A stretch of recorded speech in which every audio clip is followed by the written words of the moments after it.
히브리서가 기록된 것은 당시 유대교회에서 개종한 기독교인들을 격려하기 위한 목적입니다.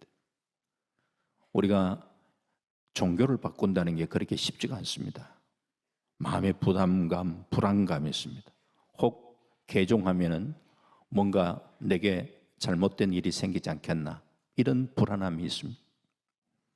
오순절 성령 강림 사건 후에 사도들이 능력 있는 사역을 통하여 많은 유대인들이 복음을 받게 되고 그들이 이제 기독교로 개종을 하게 되었습니다. 개종을 하고 나면은 뭔가 기대도 있습니다.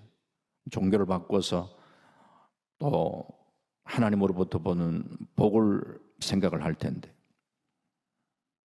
그들이 생각했던 복과는 달리 예수 믿는다는 게 당시에는 만만치 않았습니다. 스데반 집사가 순교를 당합니다. 야고보 사도가 순교를 당합니다. 로마 정부의 가혹한 박해가 계속됩니다. 초대교회 성도들은 이러한 핍박에도 아랑곳하지 않고 흔들림 없는 그런 신앙의 절개를 지켰습니다.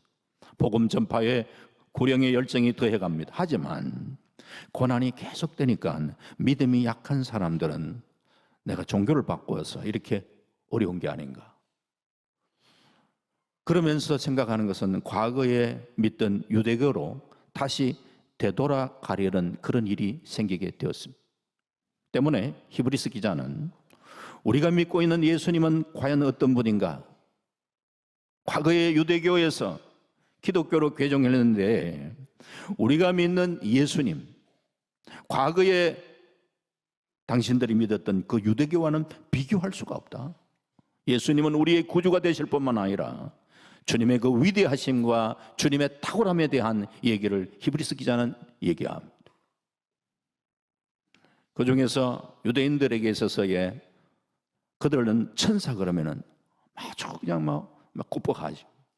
그런데 히브리서 말씀 보면은 예수님은 너희들이 ቁ뻑하는 그 천사가 경배하는 대상이 예수님이다.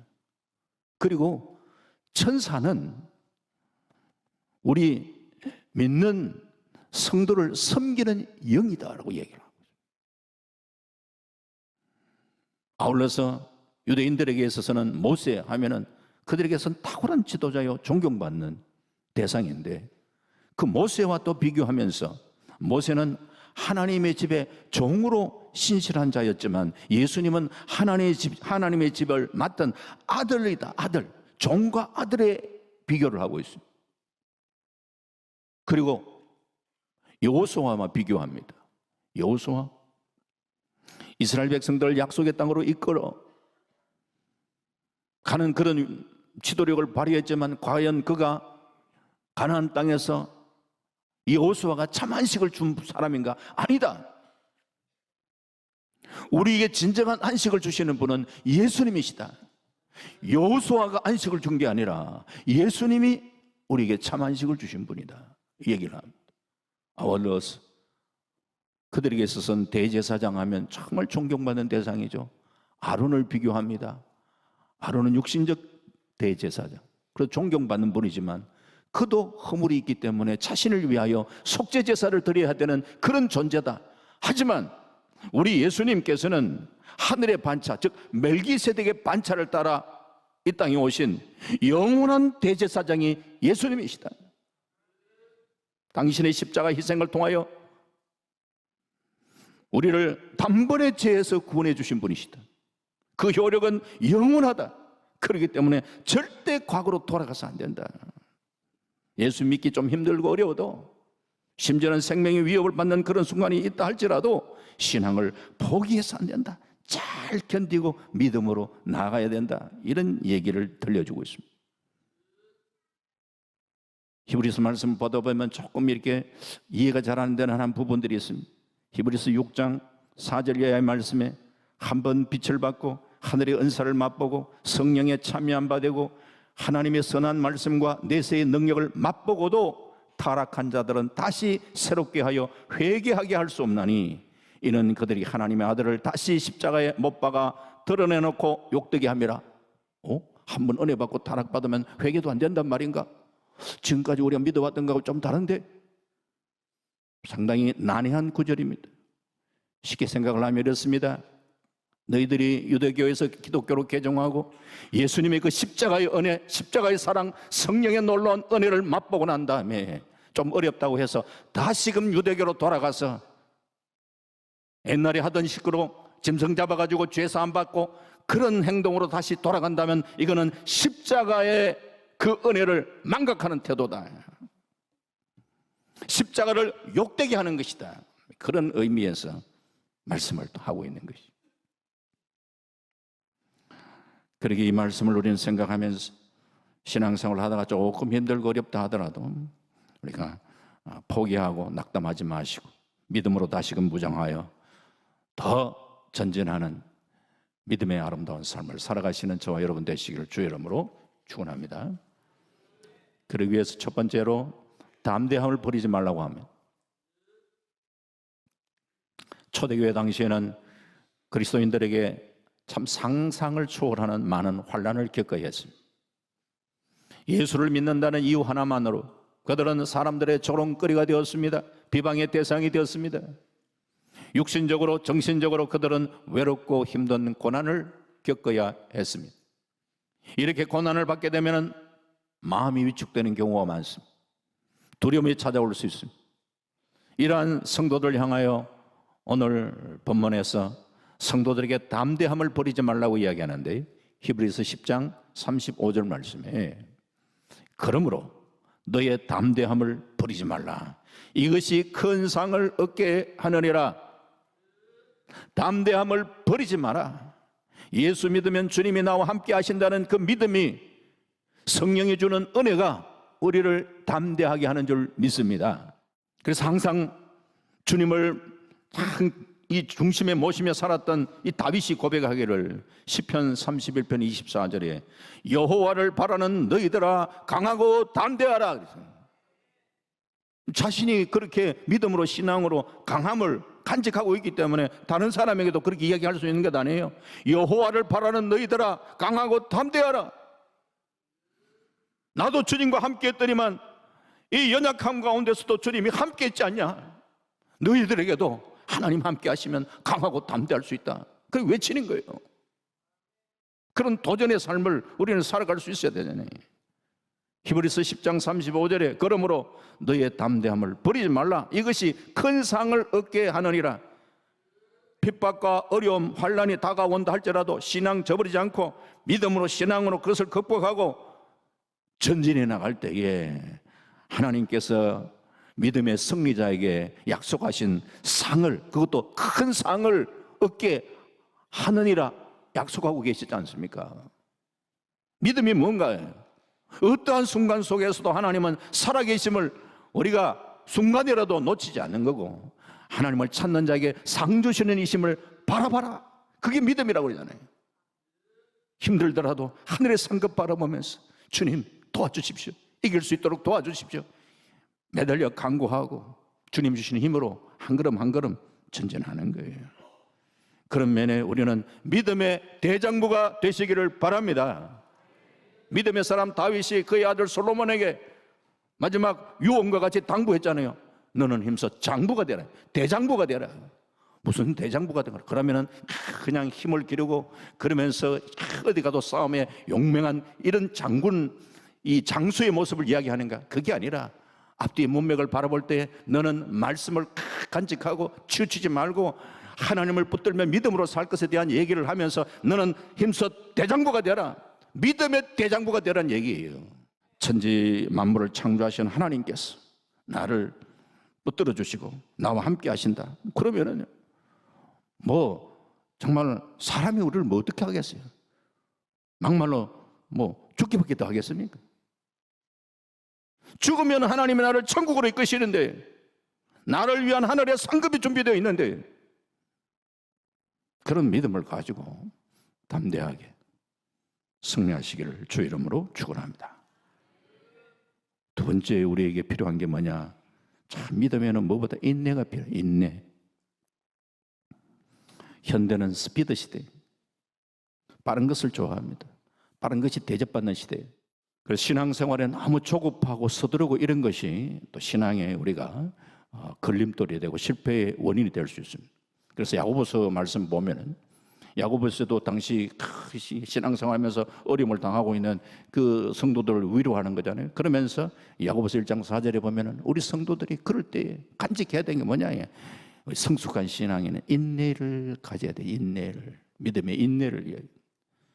그러면서 야고보서를 마감하면서도 보면은 야고보서 5장 7절에 그러므로 형제들아 주께서 강림하시기까지 길이 참으라. 보라 농부가 땅에서 나는 귀한 열매를 바라고 길이 참아 이른 비와 늦은 비를 기다리나니. 농부 얘기를 하잖아요. 농부가 그냥 농사를 짓는데 뭐 여러 가지 기술도 현대 기술 도입하는 것도 필요하지만 기본적인 것은 농부는 인내예요. 농사가 할 때마다 다 풍년이 되는 것도 아니고 어떨 때는 보면은 가뭄이 오고 어떨 때는 비가 오고 그냥 여러 가지 실패를 경험할 때가 많지만 그래도 묵묵하게 또 다음에 또 씨 뿌리고 거름 주고 그게 농부의 인내예요.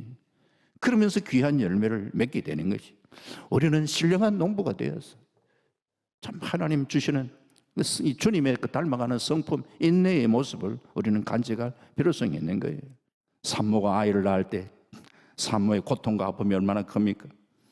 그러나 장차 태어날 그 새 생명에 대한 소망이 있기 때문에 그래도 참고 견디는데, 제가 아는 교수님, 교수 집사님 아들 내외가 결혼해가 영국에 사는데 며느리가 이제 영국에서 아이를 낳았는데 진통이 심한 고생을 많이 하는, 너무 이렇게 진통이 심하고 그러니까 빨리 좀 제왕들게 해줬으면 좋겠다 이런 마음도 있고 한데 끝까지 자연분만 하도록 유도하는, 끝까지 절대 안 되겠다 생각하면 결정적으로는 뭐 제왕절개 하겠지만서도 끝까지 자연분만 유도를 하더라고요.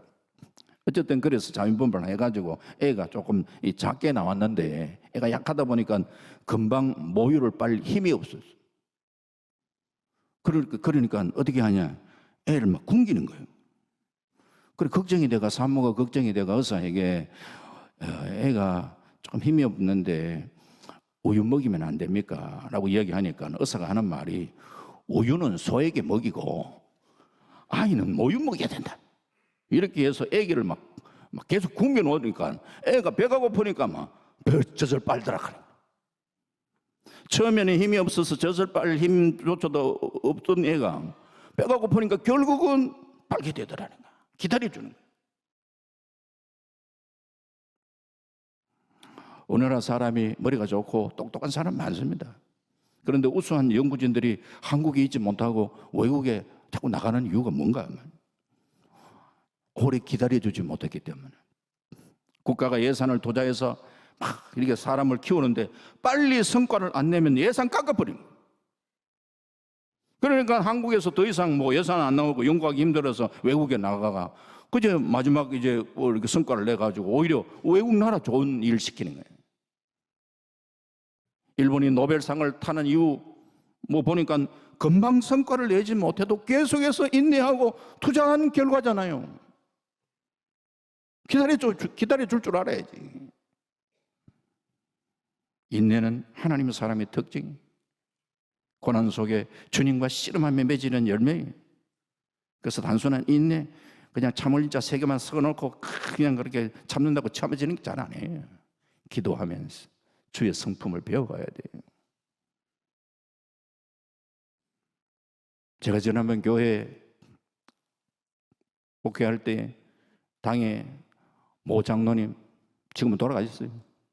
그 장로님 명패 뒤에는 참을인자 3개 팍 써놨어. 참을인자 3개 본인 스스로를 아는 거예요. 3개 써놓고 내가 끝까지 참겠다 하면서 각오는 그렇게 하시는데 제일 잘 못 참아요. 참을인자 3개만 써놓는다고 다 되는 게 아니에요. 기도하며 주께서 도와달라고 기도하고 주의 주시는 성령의 은혜를 속에서 우리가 인내의 성품을 배워가는 거예요.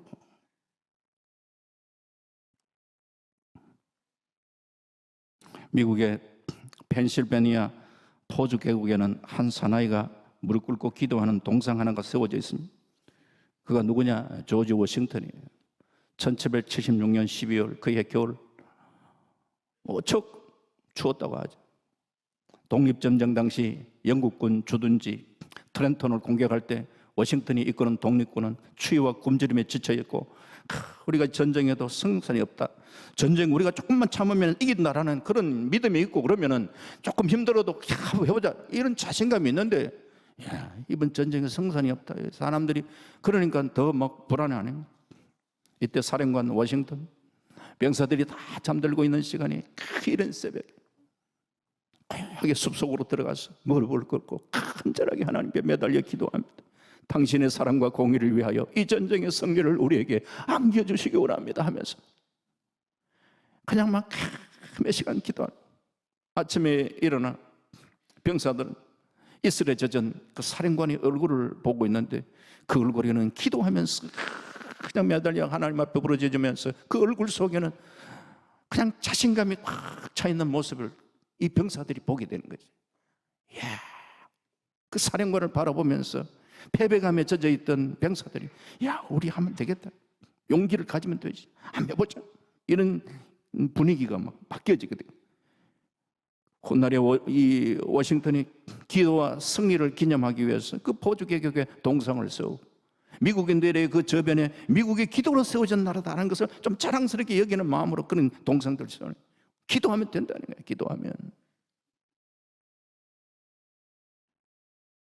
크리미아 전쟁 당시에 부상으로 다리를 잘라야 하는 병사가 있었어요. 나이팅게일이 그 병사를 위해서 최대한 용기를 갖고 아픔을 참아야 된다고 이야기하고,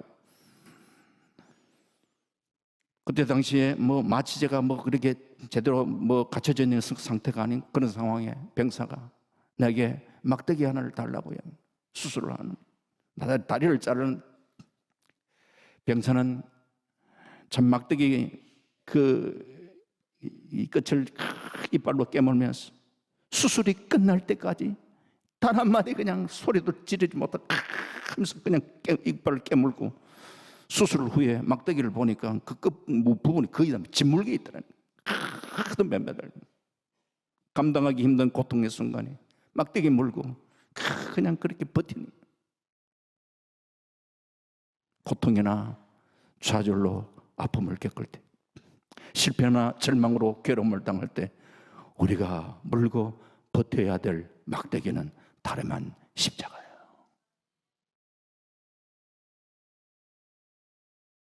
십자가보다 더 우울한 사건도, 십자가보다 더 쓰라린 아픔도 없습니다. 히브리서 12장 2절에 믿으며 주여 또 온전하게 하시는 예수를 바라보자. 그는 그 앞에 있는 십자가를 참아사 부끄러움을 개의치 아니하시더니 하나님 보좌 우편에 앉으셨느니라. 힘들더라도 우리는 십자가 부여잡고 믿음으로 인내하며 나아가시는 은혜가 우리 모두에게 있기를 주의 이름으로 축원합니다. 마지막 세 번째, 물러서지 말아야 돼. 물러서지 말아야 돼. 우리나라 신라 시대에 화랑들이 지켰던 세속 5개 중에 임전무태라는 말이 있잖아요. 전투에 임해서는 물러서지 않는다. 우리 영적 전쟁, 영적 전투, 하나님께서는 우리를 예수님 제자로 부르셨지만, 사도 바울이 우리를 제자라는 표현도 많이 썼지만, 많이 썼던, 그보다 더 많이 썼던 게 우리는 그리스도의 병사라. 병사.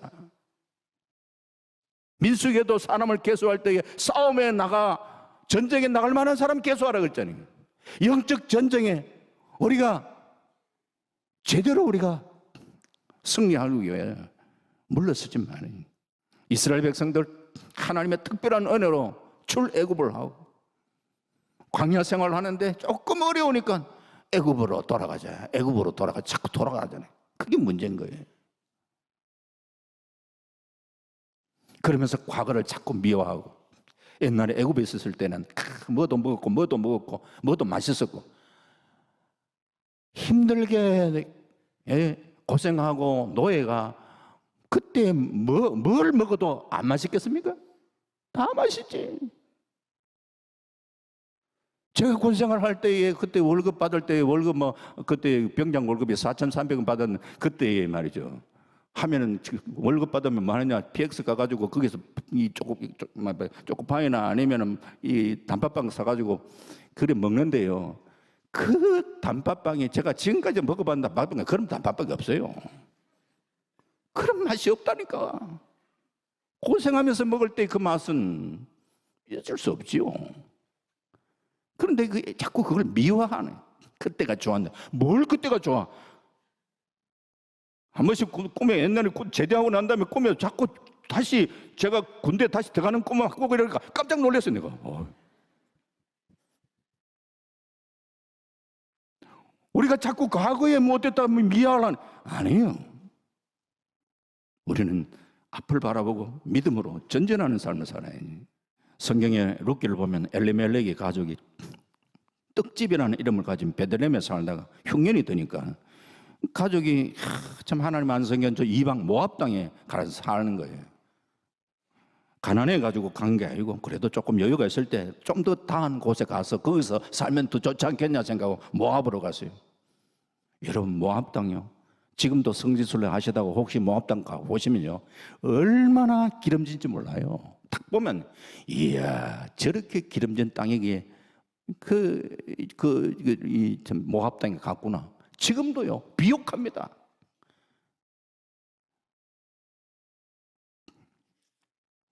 그렇게 거기 가면 잘 살 거라 생각하고 갔었는데, 가장인 엘리멜렉 사망하고 두 아들 기럨 말론 죽고 말고 그 결과 행복했던 가정에 슬픔이 가득했고 과부 세 사람만 남게 되었잖아요.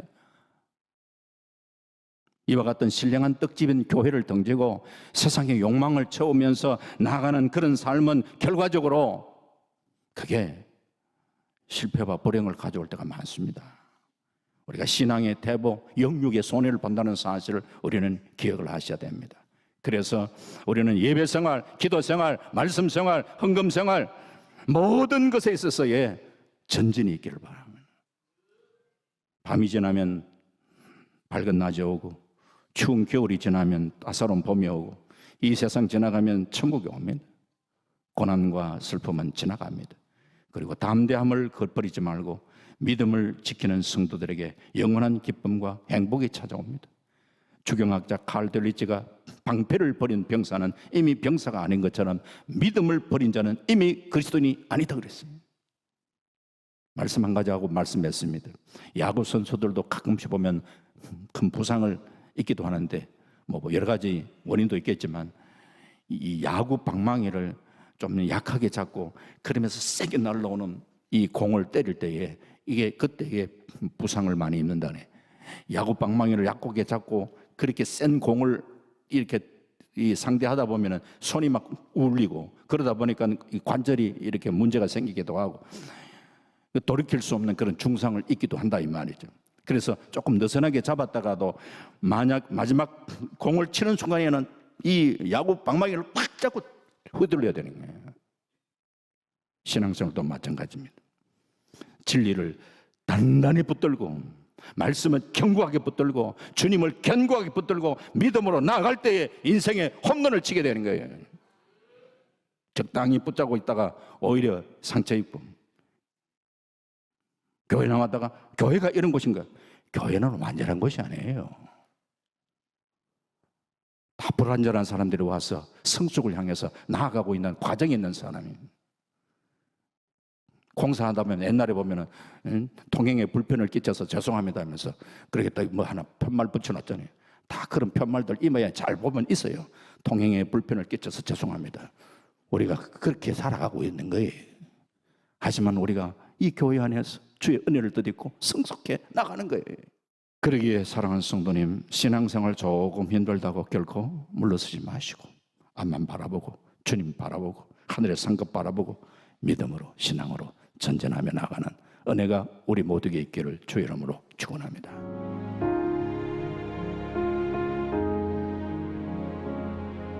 지금은 선교 헌금 시간입니다. 이 예배를 통해 삶 가운데 은혜와 회복이 충만하시길 간절히 기도합니다.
Good TV